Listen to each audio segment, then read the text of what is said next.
नमस्कार, मैं हूं आपके साथ बुशरा और हमारे खास कार्यक्रम में बात कर रहे हैं बस्तर में होगा क्या विकास। जी हां, छत्तीसगढ़ के गृह मंत्री विजय शर्मा ने 16 फरवरी को यानी आज विधानसभा में बड़ा बयान दिया। उन्होंने कहा कि बस्तर के नियद नैला नार योजना यानी अच्छा गांव योजना के तहत कैंप लगाए जाएंगे। इन कैंपों के 5 किलोमीटर के दायरे के गांव का विकास होगा। इस योजना के लिए 20 करोड़ रुपए का प्रावधान किया गया है। मैं बस्तर के लोगों से मिलकर आया हूं। बस्तर के गांव तक पहुंचने वाले विकास को क्यों रोका जाए। विष्णुदेव सरकार ने निर्णय लिया है कि बस्तर के कोने कोने तक विकास पहुंचेगा, इसलिए ये योजना लाई गई है। इस योजना में जहां भी कैंप लगेगा वहां योजना को लागू किया जाएगा। सभी के लिए फ्री राशन, पीएम आवास, जल, सड़क जैसे कई काम गांव में किए जाएंगे। गृह मंत्री शर्मा ने नक्सलियों के सक्रिय होने और केंद्र से एक्स्ट्रा फोर्स मांगने पर कहा कि केंद्रीय गृह मंत्री अमित शाह यहां आए थे। उन्होंने इसके लिए योजना बना रखी है। बस्तर के विकास की चिंता प्रदेश में जिसे भी है, हम बातचीत के लिए तैयार हैं।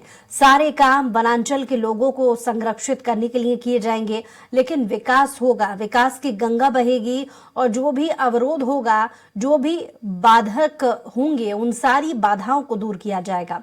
नक्सली अपने आप को मजबूत कर रहे हैं। इस सवाल पर शर्मा ने कहा कि जिन सरकारों ने इस समस्या पर कुछ नहीं किया, उसका जवाब जनता ने उन्हें दे दिया है। अभी विष्णुदेव सरकार है, विकास की गंगा कोने कोने तक पहुंचेगी।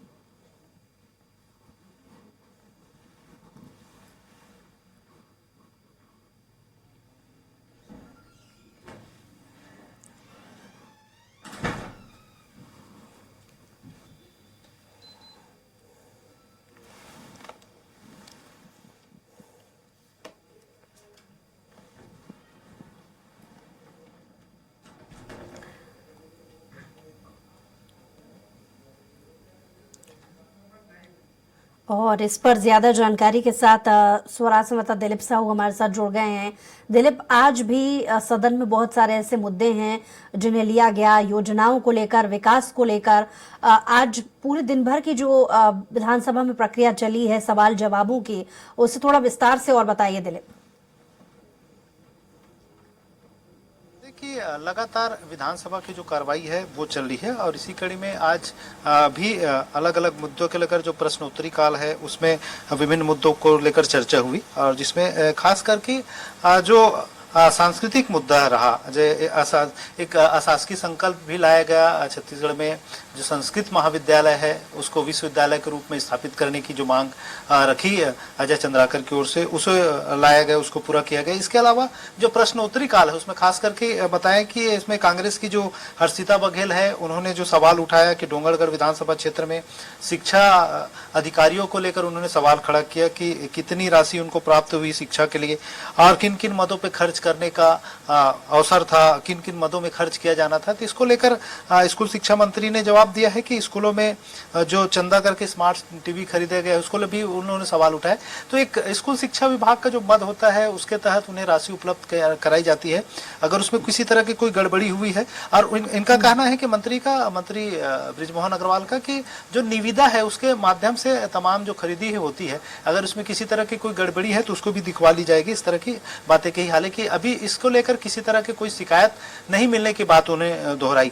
इसके साथ ही साथ जो रिकेश सेन है भाजपा के विधायक, उन्होंने एक मामला उठाया। उन्होंने कहा कि जिस तरह से स्कूल शिक्षा विभाग में स्वीकृत कार्यरत जो कर्मचारी है उनका मुद्दा उन्होंने उठाया कि लगातार शिक्षकों के प्रमोशन और उसको लेकर अभी भी मामला बहुत सारे अटके हुए हैं। काफी समय हो गया, लंबे अरसे से शिक्षकों का प्रमोशन नहीं हो रहा है। इसको उस सवाल को लेकर भी सवाल खड़े किए। इसको लेकर भी बृजमोहन अग्रवाल ने कहा कि जल्द ही 6 महीने के भीतर शिक्षकों की भर्ती भी कर ली जाएगी। उन्होंने अपने बजट भाषण में भी इनकी जानकारी दी थी कि 33,000 नए शिक्षकों की भर्ती की जाएगी और इसके लिए बजट में प्रावधान किए गए हैं। हालांकि इसको लेकर सवाल किए थे नेता प्रतिपक्ष डॉक्टर चरणदास महंत ने, उन्हें सवाल उठाया था कि ये जो भर्तियां होनी है क्या वो लोकसभा चुनाव के पहले हो जाएंगी या लोकसभा चुनाव के बाद में भर्तियां होंगी। केवल लोकसभा चुनाव को मद्देनजर रखते हुए यह तो घोषणा नहीं की जा रही।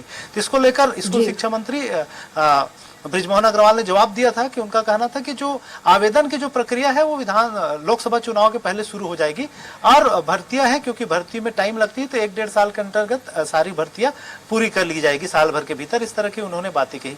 इसके अलावा बहुत सारे लगातार अलग अलग गड़बड़ियों को लेकर सवाल उठ रही है। विधानसभा में लगातार हम लोग देख रहे हैं कि अलग अलग मुद्दों को लेकर जो सत्ता पक्ष के ही विधायक है वो मुद्दे उठा रहे हैं, चाहे रीपा के मामले हो। रीपा यानी रूरल इंडस्ट्रियल पार्क जो स्थापित किए गए हैं प्रदेश भर में, 600 के करीब पार्क स्थापित किए गए हैं। इसको लेकर 300 पार्क स्थापित किए गए हैं पूरे प्रदेश भर में, जिसमें विभिन्न अलग अलग योजनाएं चलाई जा रही है। पूर्ववर्ती भूपेश सरकार या कांग्रेस सरकार की बात करें तो इन तमाम जो रीपा की स्थापना की गई उसे ग्रामीण अर्थव्यवस्था को बेहतर ढंग से संचालित करने के लिए या ग्रामीण अर्थव्यवस्था को मजबूती प्रदान करने वाले बताया था। वहीं भाजपा ने इस पर, भाजपा के तमाम जो नेता है वो सवाल उठा रहे हैं कि रीपा के नाम पर जो डीएमएफ फंड का दुरुपयोग किया गया है और जितनी राशि का उपयोग किया गया है उसमें कहीं न कहीं बहुत सारे जो मशीन है जो खरीदी गई महंगी दरों पर, साथ ही साथ बहुत जगह ऐसी है कि वहां मशीनें धूल खाती पड़ी हुई है, संचालित नहीं हो रही। तो उन्होंने रीपा में भ्रष्टाचार का मामला उठाया था। तो इसको लेकर भी मंत्री ने, जो पंचायत मंत्री है विजय शर्मा, उन्होंने इसको जांच करने की बात कही थी। तो इसको एक नियत तिथि भी तय कर दी गई कि 3 महीने के अंदर इस पूरे मामले की जांच कर ली जाएगी। इसके अलावा जो लगातार बातें आ रही है, राजीव मितान क्लब योजना है, उस पर भी गड़बड़ी की बातें कही गई थी, तो उस पर भी रोक लगाने की बात कर दी है सरकार ने। अब वो जो योजना है पूरी तरह बंद हो जाएगी और उस योजना के तहत जो भी राशि वितरित की गई उसकी भी जांच की जाएगी। किस तरह से इस योजना की राशि का बंदर बाट हुआ है उसकी तमाम जांच करने की बात कही जा रही है। इसके साथ ही साथ जो प्रमुख रूप से भाजपा के प्रदेश अध्यक्ष किरण देव सिंह है, जगदलपुर के विधायक है, उन्होंने एक मांग उठाई थी कि बस्तर क्षेत्र में जो बस्तर दशहरा होता है, जो काफी विश्व प्रसिद्ध दशहरे हैं, इसके साथ साथ चित्रकूट का जो मेला होता है और विभिन्न और कार्यक्रम होते हैं, उन कार्यक्रमों के लिए जो फंड मुहैया कराई जाती है राज्य सरकार के द्वारा, उसमें बढ़ोतरी की उन्होंने बात कही थी। तो उनके मांग के अनुरूप जो संस्कृति मंत्री है बृजमोहन अग्रवाल, उन्होंने उसमें बढ़ोतरी की बात कही है और उन्होंने साफ तौर पर कहा कि पहले जो बस्तर दशहरे के लिए 35 लाख रुपए की राशि दी जाती थी उसे अब बढ़ा के 50 लाख रुपया कर दिया गया है। इसके साथ ही साथ उन्होंने 2 और अलग अलग चित्रकूट महोत्सव होता था उसके लिए जो 10 लाख राशि मुहैया कराई जाती थी उसे भी बढ़ाकर 15 लाख करने की बात कही है। साथ ही साथ जो गोंचा पर्व होता है एक आदिवासी बस्तर क्षेत्र में, उसमें भी जो 3 लाख रुपया अभी तक मुहैया कराई जा रही थी उसे भी बढ़ाकर 5 लाख करने की उन्होंने सहमति दे दी। इस तरह से अलग अलग विभिन्न योजनाओं के अंतर्गत जो मांगे आई है उन तमाम मांगों को भी लगातार पूरा करने की बात कही जा रही है। और क्योंकि एक और प्रमुख रूप से राज्य कुंभ की बात आई, उसके भी लोगो वगैरह लॉन्च कर दिया गया है 24 फरवरी से। जो पिछली सरकार में जैसे पुन्नी मेला का स्वरूप दिया गया था, क्योंकि रमन सरकार के समय भी जब बीजेपी की सरकार थी पिछले 15 साल, तब भी राजिम को कुंभ के रूप में विकसित किया गया था, मिनी कुंभ के रूप में। इसे फिर से उसी स्वरूप में राजिम कल्प कुंभ के रूप में फिर शुरू की जाएगी, क्योंकि पिछली सरकार ने इसे वापस पुन्नी मेला का स्वरूप दे दिया गया था और उनका कहना था कि छत्तीसगढ़ की जो संस्कृति है वो पुन्नी मेला के रूप में ही मानती है। इस तरह के जो विधेयक लाके उसमें वो किए थे, उसमें फिर से कैबिनेट में लाकर इसमें संशोधन किया गया है और राजिम कल्प कुंभ 24 फरवरी से शुरू हो रहा है। इसमें इसकी शुभारंभ मुख्यमंत्री विष्णुदेव साय करेंगे और 4 मार्च को पूरे देश भर के विभिन्न साधु संतों का समागम इस कुंभ में होगा। इस तरह की तमाम जो गतिविधियां हैं इस दौरान पूरे सांस्कृतिक कार्यक्रम पूरे 15 दिनों तक चलता है। ये उत्सव 24 फरवरी से 4 मार्च तक चलेगा। इस दौरान तमाम तरह के जो आयोजन है वो होंगे, इसकी जानकारी भी दी है और इसके लिए तमाम तरह की व्यवस्थाएं कर ली जा रही है। इसको जो मोनो है वो भी आज लॉन्च किया गया है मुख्यमंत्री विष्णुदेव के द्वारा। विष्णुदेव के साथ ही साथ संस्कृति मंत्री बृजमोहन अग्रवाल ने उस राजिम कुंभ का मोनो भी आज लॉन्च किया है। तो इस तरह से विभिन्न गतिविधियां आज दिन भर चली। और क्योंकि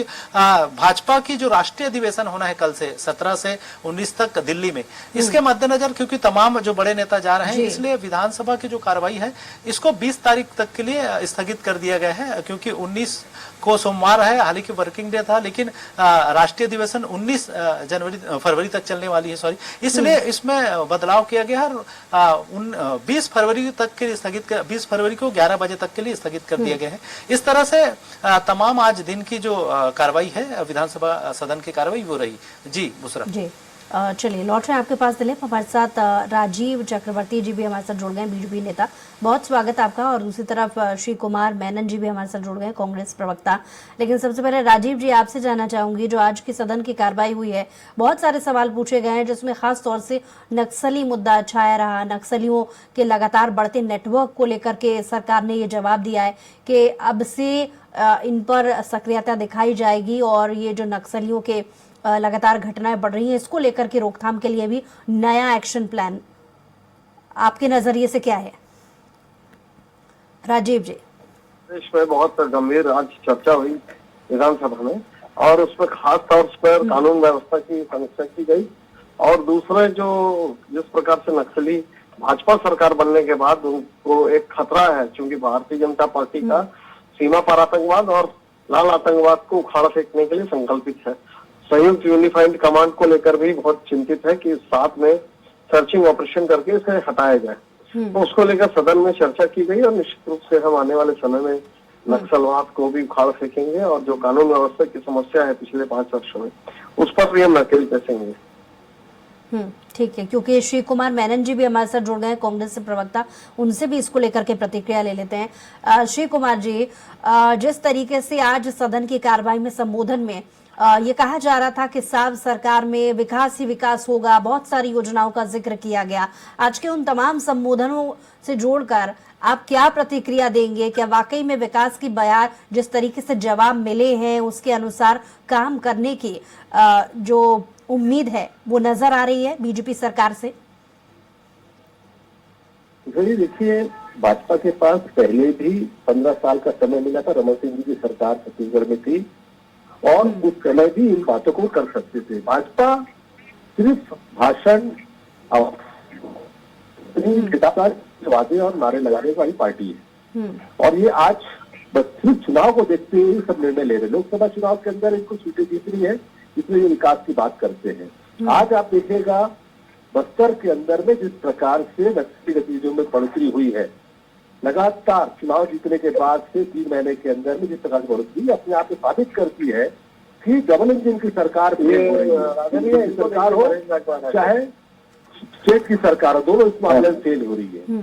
इसके अलावा आप देखिएगा शहर के अंदर में अपराध बढ़ते जा रहे हैं, लगातार हत्याएं हो रही है, बलात्कार की घटनाएं हो रही है, कोई नियंत्रण नहीं है, अपराधियों का खौफ खत्म हो गया है, और ये सरकार नाकामी। मैं 8 बजे कब कर रहा हूँ, 5-6 बजे वाला तो लेकर लोगों में आक्रोश है, और सिर्फ चुनावी दृष्टिकोण से जो बातें कर रहे हैं उसमें ये कहीं ना कहीं एक्सपोज है।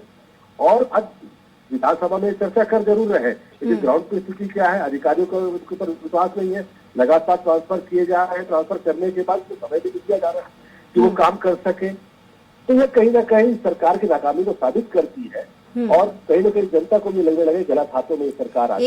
एक जवाब राजीव जी से थोड़ी देर पहले मैंने लिया है नक्सलियों को लेकर, क्योंकि आज सत्र विधानसभा की कार्रवाई में ये जवाब मिला है मौजूदा सरकार से कि नक्सलियों के बढ़ते कदमों को देखते हुए और लगातार जो घटनाएं घटित हो रही हैं उनको देखते हुए नए एक्शन प्लान के साथ में जवाब दिया है सरकार ने। उस जवाब से कितना इत्तेफाक रखते हैं आप श्री कुमार जी? देखिए, हम इसलिए इत्तेफाक नहीं रखते कि 15 साल की सरकार में हमने कांग्रेस पार्टी ने जितना नक्सल गतिविधियों में खोया है उतना किसी ने नहीं खोया। हम लोग टारगेट किलिंग के ये रहे हैं। हमारे शीर्षस्थ नेता विद्याचरण शुक्ल, नंद कुमार पटेल जी, महेंद्र कर्मई जैसे लोग खत्म कर दिए गए। हमारी पूरी एक पीढ़ी, एक वरिष्ठ नेताओं की फौज खत्म कर दी गई थी उसी नक्सली गतिविधियों में। हमने जितना भी नक्सलवाद को झेला है उतना भाजपा ने नहीं झेला है, लेकिन भाजपा के अंदर में ये स्थिति है कि आज जब सरकार उनकी बनी है उसके बाद से आप देखिएगा लगातार घटनाएं बढ़ रही हैं। कहने को अमित शाह जी आते हैं, घटनाएं बढ़ रही हैं, इसी को लेकर के तो जवाब दिया है सरकार ने। NSA आते हैं, सब आते हैं, दौरा करके जाते हैं, लेकिन विजय कुमार जी याद कर गए हैं और भी लोग आते हैं, लेकिन कहीं भी रोक नहीं हो पा रही, नियंत्रण हो नहीं पा रहा है। और ये कहीं ना कहीं दिखाता है आज स्थिति जंगलों के अंदर स्थिति बहुत खराब है। लोग आपस में लड़ जा रहे हैं, शासन उनको ध्यान नहीं दे रहा है। मूलभूत सुविधाओं के ऊपर ध्यान न देकर सिर्फ और सिर्फ लड़ाने भिड़ाने का काम जो करती है, उसके कारण ये सरकार अक्षम साबित हुई। और आज की सदन की कार्रवाई में जो और अन्य योजनाओं को का जिक्र जब आपने संबोधन में किया है मंत्रियों ने, उनको लेकर के आप क्या कहेंगे? देखिए, संबोधन मैं पहले भी बोला हूँ, फिर बोल रहा हूँ, इसी बात को रिपीट करूंगा कि चुनाव दर पर है। लोकसभा चुनाव में पूरी सरकार हिली हुई है, दिल्ली से लेकर यहाँ तक सबको लग रहा है कहीं ना कहीं सरकार आ नहीं रही है, सीटें कम हो रही है। हर प्रदेश के अंदर में जनता का आक्रोश है, किसान आंदोलन कर रहा है, किसान दिल्ली बॉर्डर पे खड़ा है, किसानों को रोका जा रहा है, आम लोगों को रोका जा रहा है, हर प्रकार से प्रयास किया जा रहा है। ये सवाल मैंने श्री कुमार जी इसलिए भी आपसे किया था क्योंकि आपके सरकार के जो माफ कीजिए आपके जो मंत्री रहे माफ कीजिए आपके जो नेता रहे हैं उनकी तरफ से लगातार ये कहा जा रहा है कि आपके समय की जो योजनाएं थी उनके नाम बदले जा रहे हैं और इस तरीके के और मुद्दे उठाए गए थे। इस सवाल का जवाब मैं इसलिए चाह रही थी। खैर, राजीव जी से इसका जवाब ले लेती हूँ मैं। ये सच्चाई है कि नाम बदलने के सिवाय काम कुछ नहीं कर रहे हैं और सिर्फ आज जैसे मैं बात करूंगा शराब, ये लोगों ने पूरे 5 साल चुनाव में शराबबंदी की बात की है हमारे खिलाफ। आज शराबबंदी की बात करना नहीं चाहते ये लोग, शराबबंदी लागू करने की बात नहीं कर रहे। इसी प्रकार से सिलेंडर की बात राजीव जी से इसका जवाब ले लेते हैं। राजीव जी, आपने अभी तक श्री कुमार जी का जवाब सुना होगा। वो कह रहे हैं क्योंकि चुनाव सर पर है इसलिए ये नई नई योजनाओं का जो जिक्र है वो आज के सदन में भी बीजेपी कर रही है। इनको हमारा संकल्प है जो हमें 3 जनादेश मिला था, हमारा संकल्प है मोदी जी की गारंटी पूरा करेंगे। भारतीय जनता पार्टी का जो मिशन और विजन है अंत्योदय, समाज की 3 के व्यक्ति तक पूरी व्यवस्था को दुरुस्त करना और व्यवस्था पहुंचाना, उनका गरीबी उन्मूलन करना, उनके लिए छत उपलब्ध कराना, अच्छी शिक्षा, अच्छे स्वास्थ्य, ये हमारा एजेंडा है। और इसके लिए चाहे चुनाव हो या आरोप और लगाती रही है कांग्रेस की योजनाओं के नाम बदलने को लेकर के भी बीजेपी राजनीति कर रही है, इसका क्या जवाब दीजिएगा? निश्चित रूप से हम बदलेंगे, हम स्वीकार नहीं करेंगे कि राजीव मितान क्लब के नाम से। लेकिन क्या आपको लगता है कि योजनाओं के सिर्फ नाम बदलने से इम्प्लीमेंट भी बहुत अच्छा हो जाएगा? बिल्कुल, ये हमारी राजनीतिक प्रतिबद्धता है। हम जो कांग्रेस जो नाम स्थापित करती है और उसके नाम पे जो भ्रष्टाचार किया है उसे हम स्वीकार नहीं करेंगे। हम नाम बदलेंगे, बिल्कुल डंके की चोट पर बदला जाएगा। जो चाहे राजीव गांधी मितान, यही तो सवाल कांग्रेस भी पूछ रही है, क्या सिर्फ नाम बदल लेने से इम्प्लीमेंट अच्छा होगा? जब आपको लगता था कि कांग्रेस के समय में उन्हीं योजनाओं पर ठीक तरीके से काम नहीं हुआ। उनका सवाल यही है कि कम से कम फोकस इस बात को लेकर के पहले किया जाए कि इम्प्लीमेंट अच्छे से हो योजनाओं को लेकर। इम्प्लीमेंटेशन होगा उस तरह की, और जो हमारी जो जन अपेक्षाएं हैं, जिस प्रकार से जनता ने हमें सुधार और जानदार जनादेश किया है, जनादेश का सम्मान करते हुए हम बिल्कुल ग्राउंड जीरो लेवल से लेकर जमीनी स्तर पर हम उस इम्प्लीमेंटेशन करेंगे। जितनी भी योजनाएं, सरकारी योजना हो या पब्लिक प्राइवेट पार्टनरशिप की बात हो या लगातार जो योजनाएं दिए चाहती है और संयुक्त रूप से चलना चाहती है, वो योजनाएं साल का 1000। राजीव जी, थोड़े समय पहले आपको याद होगा, कुछ क्षण पहले मैंने आपसे नक्सलियों के मामले पर भी सवाल किया था, जिसका वही सवाल का उत्तर मैंने श्री कुमार जी से भी लिया था। उनका जवाब आपने सुना होगा, लेकिन एक सवाल वो आपके लिए छोड़ दिया है उन्होंने अपने जवाब में कि नक्सलियों की घटनाओं से सबसे ज्यादा वाकिफ जिसे जूझना पड़ा है वो कांग्रेस रही है, जिसमें पुराने बहुत सारे मामलों को देखा जाए तो न जांच हुई है। यानी कि कुल मिला के ये है, उनका कहने का मतलब ये है कि किसी तरीके की उम्मीद नक्सलियों के मामले पर कम से कम बीजेपी से नहीं है। ये जवाब दे रहे थे श्री कुमार जी, आपने सुना होगा। नक्सलवाद जो स्थापित हुई है तो पश्चिम बंगाल के शिवानी से शुरू हुई, बिहार, झारखंड, पूरे 9 राज्यों में फैली है, उसकी पोषणदाता ही कांग्रेस पार्टी। कांग्रेस पार्टी के नेता शहीद हुए तो भारतीय जनता पार्टी के सांसद से लेकर जमीन स्तर, मंडल स्तर और पांच स्तर के लोगों को भी हत्या की गई। तो कांग्रेस अगर ये कहे कि कांग्रेस में ईरान शहीद हुए और भारतीय जनता पार्टी के लोग से मारे गए, उनका टारगेट राज्य कार्यकर्ता है भाजपा और कांग्रेस है, दोनों दल के लोग मारे जा रहे हैं और उनका उन्मूलन का समय शीघ्र ही आ चुका है। जंगल में जो सर्च ऑपरेशन 5 वर्षों से मुख्य रखा भूपेश बघेल जी वो सर्च ऑपरेशन की भूमिका शुरू करेंगे। जो विकास की जो नई इमारत और इमारत जो रुक गई थी उसे शुरू करेंगे।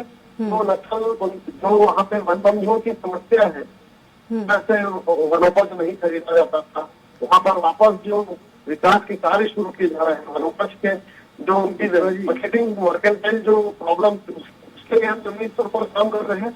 तो आने वाले समय में आपको दिखेगा कि नक्सलवाद से भी बिल्कुल राजीव जी, हम उम्मीद करते हैं कि कम से कम जो बीजेपी वादे कर रही है या जो नई योजनाएं ला रही है उन पर काम हो। बहरहाल लेकिन कांग्रेस की तरफ से यही तर्क दिया जा रहा है कि अब भी उनको इस बात पर संशय है कि वाकई में पुराने हालातों की तरह तो नहीं बीजेपी काम करेगी, क्योंकि समय की कमी, इसलिए बहुत ज्यादा जवाब मैं आपके नहीं ले पाऊंगी। राजीव जी बहुत शुक्रिया हमारे साथ जुड़ने के लिए। श्री कुमार जी आपका भी बहुत शुक्रिया हमारे साथ जुड़ने के लिए। दिलीप आपका भी बहुत शुक्रिया तमाम जानकारी के लिए। और इसी के साथ ही हमारी खास पेशकश में इतना ही। कुछ और खबरों के लिए देखते रहिए स्वराज।